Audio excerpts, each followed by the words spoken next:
మన లోకేష్ గారు జగన్మోహన్ రెడ్డి గారి గురించి కొన్ని కామెంట్లు చేశారు.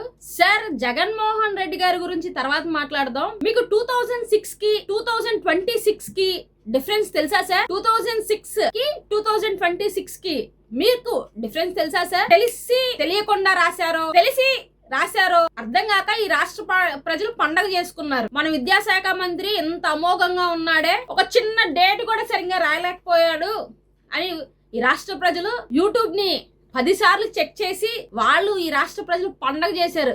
అబ్బా, ఇటువంటి విద్యాశాఖ మంత్రి అబ్బా మనకున్నది అని. అలాగే మీరు జగన్మోహన్ రెడ్డి గారికి 6సారి 7సారి ఛాలెంజ్ ఇస్తున్నా లొకేషన్ చెప్పు అని అంటున్నారు. సార్, మీరు ఫస్ట్ టైం ఎమ్మెల్యే, మీరు జగన్మోహన్ రెడ్డి గారికి ఛాలెంజ్ విసరటం పక్కన పెట్టి, జగన్మోహన్ రెడ్డి గారికి ఒక స్థాయి ఉంది, ఆయనకి ఛాలెంజ్ విసరాలన్నా ఒక స్థాయి కావాలి సార్. మీకు ఆ విషయాలు తెలియవు కదా. మీరు ఫస్ట్ టైం ఎమ్మెల్యే. మీరు మీ నాన్నగారితో మాట్లాడి, నాన్నగారు రండి, జగన్మోహన్ రెడ్డి గారు మీరు ఛాలెంజ్ విసిరండి, పిలవండి, చర్చకి పిలవండి, నా నీతిని నా నిజాయితీని ప్రూవ్ చేసుకోవాల్సిన టైం వచ్చింది.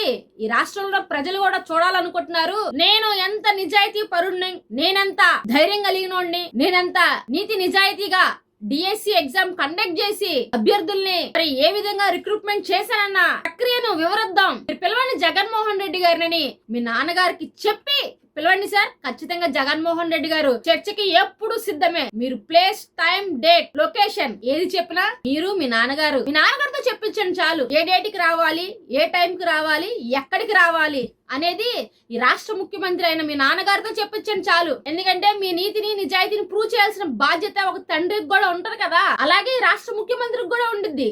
విద్యాశాఖ మంత్రి అయిన మీ గురించి, ఆ డిఎస్సి ఎగ్జామ్ లో జరిగిన అక్రమాల గురించి వివరించే బాధ్యత మరి చంద్రబాబు నాయుడు గారికి ఉంటది, మీ నాన్నగారికి కూడా ఉంటది. సో మీరు ఇంట్లో ఆయనకి చెప్పి, ఆయనతో మాట్లాడి డేటు, టైము, లొకేషన్ చెప్పండి సార్. చెప్పించండి ఆయనతో. జగన్మోహన్ రెడ్డి గారు ఖచ్చితంగా వస్తారు. ఇకపోతే జగన్మోహన్ రెడ్డి గారికి భయం. నిజంగా మీరు మాట్లాడేటప్పుడే భయపడిపోతున్నారు కదా సార్. జగన్మోహన్ రెడ్డి గారికి భయం అనేది ఉందా లేదా అంటే ఈ రాష్ట్రంలో ఉన్న ప్రతి ఒక్కరికి తెలుసు.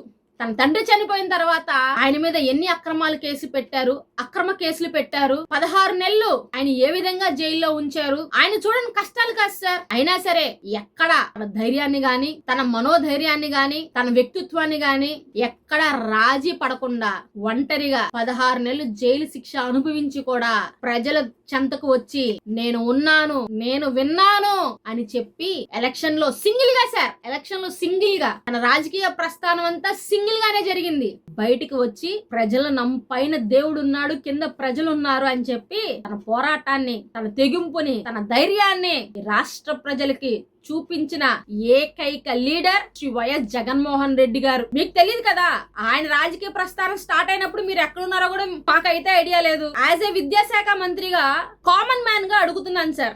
ఎంట్రన్స్ ఎగ్జామ్ రాయకుండా స్పోర్ట్స్ కోటాలో 370 చిల్లర పోస్టులు ఎలా భర్తీ చేశారు? ఈ రాష్ట్రంలో ఇప్పటి వరకు, ఈ ఆంధ్ర రాష్ట్రంలో ఎప్పుడు ఎంట్రన్స్ ఎగ్జామ్ లేకుండా డైరెక్ట్ గా గవర్నమెంట్ జాబ్ ఇచ్చిన ఘనత మీ శాఖకే జరిగింది, మీ శాఖలోనే జరిగింది, అది మీ ప్రభుత్వంలోనే జరిగింది. నిజంగా ఎంత గొప్ప నిర్ణయం సార్. అంటే మీ వాళ్ళని బెనిఫిషియర్స్ గా చేయటం కోసం ఈ రాష్ట్రంలో ఉన్న నిరుద్యోగ యువత జీవితాలతో మీరు ఆడుకుంటున్నారు. మేము 16,000 పోస్టుల గురించి మాట్లాడలేదు సార్.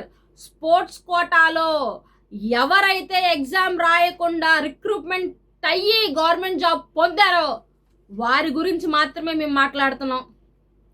చర్చకి రండి. అసలు ప్రభుత్వ ఉద్యోగం పొందడానికి ఎటువంటి రాత పరీక్ష లేకుండా రిక్రూట్మెంట్ చేసిన గొప్ప ప్రభుత్వం, చాలా విచిత్రమైన ప్రభుత్వం, అది మీ ప్రభుత్వమే. ఇకపోతే జగన్మోహన్ రెడ్డి గారిని మీ ప్రెస్ మీట్లో నిజంగా జగన్మోహన్ రెడ్డి గారికి గురించి, ఆయన పార్టీ గురించి ఒక మంచి విషయం విన్నాం. ప్రతిపక్ష పార్టీ అంటే అసెంబ్లీకి రండి, ప్రతిపక్షంలో ఉన్నప్పుడు కాదు, అధికారంలో ఉన్నప్పుడు, ప్రతిపక్షంలో ఉన్నప్పుడు ఒకేలాగా ఉండాలి అని ఒప్పుకున్నారు కదా జగన్మోహన్ రెడ్డి గారి పార్టీ ప్రతిపక్ష పార్టీ అని. ఇదే ముక్క మీరు హైకోర్టులో పెండింగ్ లో ఉన్న కేసులో ప్రతిపక్ష పార్టీ శ్రీ వైఎస్ఆర్సిపి పార్టీ శ్రీ వైఎస్ఆర్ జగన్మోహన్ రెడ్డి గారు ప్రతిపక్ష నాయకుడిగా మేము అంగీకరిస్తున్నాము అని మీరు హైకోర్టులో పెండింగ్ లో ఉన్న కేసుని క్లియర్ చేసి ఒక అఫిడవిట్ వేసేయండి. ఆయన ఖచ్చితంగా అసెంబ్లీకి వస్తారు. అసెంబ్లీకి ఆయన వస్తే ప్రతిపక్ష హోదా ఎందుకు అడుగుతున్నారో తెలుసా సార్? ఆయన కోసం కాదు, ఒక ముఖ్యమంత్రికి ఇచ్చిన సమయం ప్రతిపక్ష నాయకు కూడా ఉంటుంది కాబట్టి ఆ సమయం కోసం ఆయన ప్రతిపక్ష హోదా అడుగుతున్నారు. ఎలాగో మీరు ప్రతిపక్ష పార్టీ అని ఒప్పుకుంటున్నారు కదా మీ పార్టీ మీటింగ్లో. ఆ మొక్క ఏదో కొంచెం హైకోర్టులో ఉన్న అఫిడవిట్లో కూడా మీరు హైకోర్టులో ఉన్న కేసులో అఫిడవిట్ దాఖలు చేసి ఎస్ జగన్మోహన్ రెడ్డి గారిని మేము ప్రతిపక్ష నాయకుడిగా అంగీకరిస్తున్నాము అని చెప్పి మీరు ప్రభుత్వం తరపున ఒక అఫిడవిట్ ఫైల్ చేయండి. నెక్స్ట్ అసెంబ్లీకి జగన్మోహన్ రెడ్డి గారు రాకపోతే అప్పుడు చూడండి, అప్పుడు మాట్లాడండి. అలాగే మంగళగిరి నియోజకవర్గంలో నేను గెలిచాను, ఫస్ట్ టైం ఓడిపోయాను, కంచుకోటలో నుంచోటం కాదు అని ఏదో చెప్తున్నారు. మంగళగిరి నియోజకవర్గంలో 3 పార్టీల కలయికతో గెలిచారు సార్ మీరు. సింగిల్ టీడీపీ పార్టీతో గెలవాలా.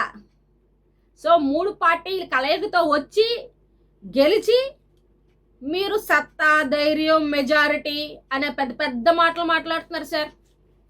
నిజంగా మీ సత్తా, మీ ధైర్యం, మీ దమ్ము సింగిల్గా పోటీ చేసి సైకిల్ గుర్తు మాత్రమే మీరు కంటెస్ట్ చేసి టీడీపీ ఎమ్మెల్యేగా గెలవండి. అప్పుడు వచ్చే మెజారిటీ మీద ఛాలెంజ్ చేసిరండి.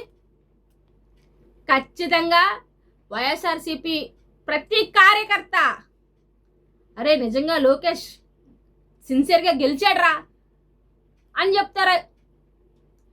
3 పార్టీల కలయికతో గెలిచి ఇది నా సత్తా, ఇది నా ధైర్యం, ఇది నా దమ్ము అని మాట్లాడటం మీకే జల్లిద్ది. జగన్మోహన్ రెడ్డి గారి గురించి ఫైనల్గా ఒక మాట చెప్పాలనుకుంటున్నా. ఒంటరిగా బరిలో దిగే దమ్ము, ఒంటరిగా పోరాడే ధైర్యం, ఒంటరిగా గెలిచే సత్తా ఇదయ్యా జగన్మోహన్ రెడ్డి గారి బ్రాండ్. మీరు తెలుసుకోండి లోకేష్ గారు.